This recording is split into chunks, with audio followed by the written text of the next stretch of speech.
The 6.2 patch has been out for some 2 weeks now, and as I got to explore the new content, it's time to sit down and talk about it and give my fully biased review as per usual. This video may contain story and footage spoilers for the new patch, so if you haven't done any of your 6.2 stuff, either come back later or use the timestamps to avoid what you haven't done yet. My name is Ivona from momsden.com, and if this is your first time around here, subbing is a good idea. I make simple FF14 guides that'll answer some of your questions in no time and give you quick in-game wins. I also live stream on YouTube and Twitch quite a bit, so if you're a fan of awesome communities, in-game and other highlights, I'm sure I'll see you around. First and foremost, we're talking about the MSQ, and boy did they find a way to get the story going, even after as big of an ending as Endwalker 6.2 was. The introduction of new and unexpectedly fresh characters has been more than enough to turn this chapter of the story into another masterpiece. I always admired the writer's ability to get me attached to the characters that I've only just met, and I feel pretty much the same when it comes to Zero and her role in this story. The mood is gloomy, but full of dark humor as well, making this patch sit very well with me in terms of atmosphere and storytelling. Overall, I'm very happy, and even though there's a little bit of that feeling of missing out as I've never played FF4, FF14 is doing a very good job at creating a full, comprehensible narrative out of something that already exists in some way, shape, or form. An important part of the MSQ experience is of course the new dungeon, the Fell Court of Troia. I don't normally do my daily experts, and I know everyone's gonna have an opinion about that, but this particular dungeon has me not minding them at all. The boss mechanics are fresh and interesting, which is becoming one of Endwalker's best features as the expansion unfolds, as we've gotten a super unique experience in every Endwalker dungeon so far.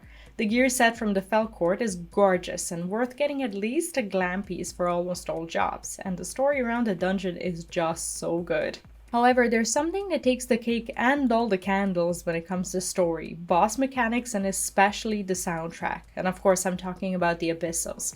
I expected a lot from this raid tier, but never have I ever imagined I'd be sucked into a supernatural family drama worthy of the prime afternoon slot on a TV soap channel. Apart from some aspects of the story being uncomfortably relatable, well, except for the part where my parents are ancient creatures capable of protecting and destroying our very star, this was a treat for all senses. The dev team has obviously smelled a lot of gold in introducing irresistible eye candy within the story that we all secretly or not so secretly fantasize about, and I want nothing more than to see them continue doing so. The fights of Abyssos are basically a music album with a side activity where you get to fight cool bosses should you so choose. And even though the combat is fun, engaging, and feels fresh, the music and the gear pieces are what keeps me going back there every week to endlessly queue into the same fights until I get the armor piece I want, and I don't even mind.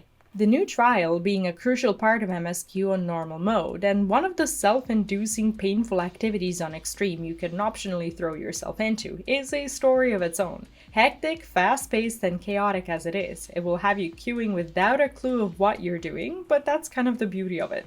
Until you grow sick and tired of being hair-pulled and decide to watch a guide, which will leave you slightly more confused than before watching, until you accept just how hairy it gets and get good.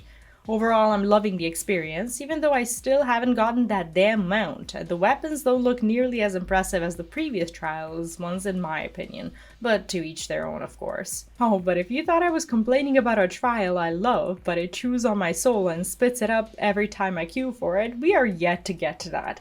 Sephiroth Unreal has been the bane of my existence, my obsession, and one of my favorite activities of this patch. After I've cleared it, of course, as I cursed it to bits and pieces while progging for days. Seeing as I haven't done this fight on Extreme when it was current, I was desperately new to its intricate strategies, but after one missed weekly lockout and a few days of crippling anxiety, I can now comfortably say I love this fight, and who knows, you might end up loving it too, as there's a simple guide in the video description that I made for myself as I couldn't find one like this anywhere else, so check it out. PvP has been one of my regular activities since the introduction of Crystalline Conflict, and this patch isn't failing to disappoint. Even though things are largely the same, with some notable meta exceptions, I'm quite happy and comfortable queuing with Pally to try and get the season's mount from the series level 25. I'm not quite there yet, but I did finish the Gara event, so you'll be happy to know I'm going to stop wearing the Makai Reaper title in all my videos as I'm too lazy to change it, so back to Gambler it is, I guess. Tataru's Grand Endeavor is back, and honestly I'm starting to get more and more interested in where this is gonna lead. I don't know, maybe it's the Sky Pirate and an absolute eye candy you wish you never had to say goodbye back in Heavensward, or the fact that you can now have all your favorite characters hanging on your walls, or maybe a room full of Ishtolas and Grahas if you're one of those.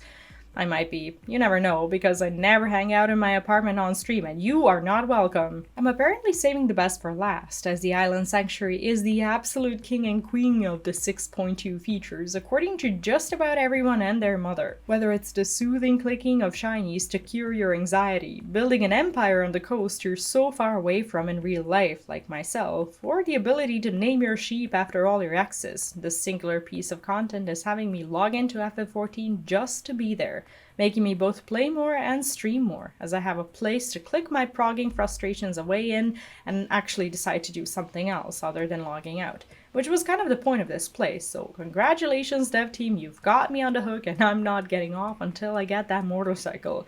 And by the time I do, I'll most likely be too addicted to quit, but I can quit anytime. I can quit today if I want to, you know I can.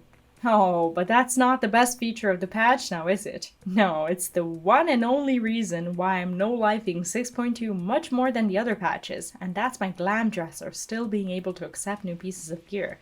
It won't be long until I have to decide which swords and shoes get turned into company seals, but for now I'm quite happy to be visiting old content, hoarding, and even doing relics for the first time, as I'm kind of holding on to hope I'll have somewhere to shove them, but we'll see about that. And that's all I've got to say when it comes to this patch. How have you been spending your time since the release? Is there something you're particularly enjoying, dreading, or hating?